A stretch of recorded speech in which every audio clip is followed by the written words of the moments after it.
Valentine. If we have the next slide, please.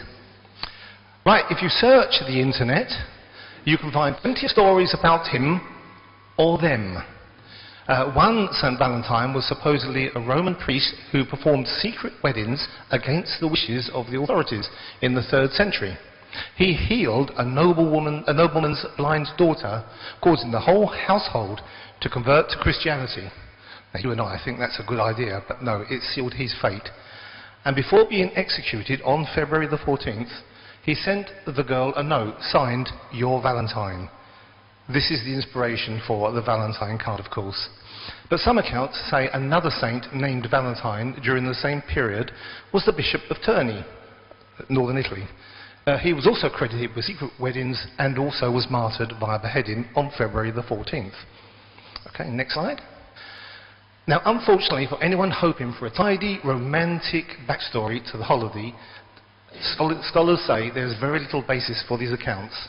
In fact, Valentine's Day only became associated with love due to the Middle Ages English poet Geoffrey Chaucer. Valentine was a popular name in ancient Rome, and there were at least 50 stories of different saints by that name.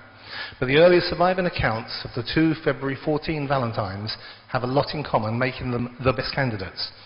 The historical evidence is very sketchy. Perhaps more disappointing for the romantics among us, the early accounts of 2 Valentines are typical martyrdom stories. Great Christians martyred, that's it. Stressing the saints' miracles and deaths, but containing not a word about romance. Our next slide, please. They're both mythical to begin with, and the connection with love is even more mythical. So not a lot of good news there. There was a time in Europe when a particular set of romantic ideas took shape. Chaucer and other writers of his time celebrated romance in their works. By the 1400s, nobles inspired by Chaucer had begun writing poems known as Valentines to their love interests. It was at this point that stories began to appear, linking St. Valentine to romance. The rest, they say, is history. So it's a myth, it's non-biblical, but he was a Christian martyr, so he had a lot going for him from our point of view. Well, that wasn't too good for him. We have the next slide, please.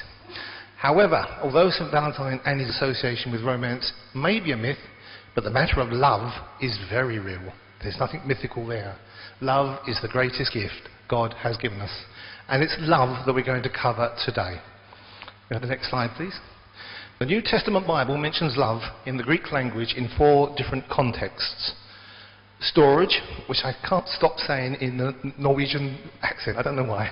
Storge, love within the family. Philia, love between friends. Eros, romantic love. And agape, love for mankind, your neighbour. That's the one most taught by Jesus. So, storge. We're now going to have a small performance to demonstrate storge.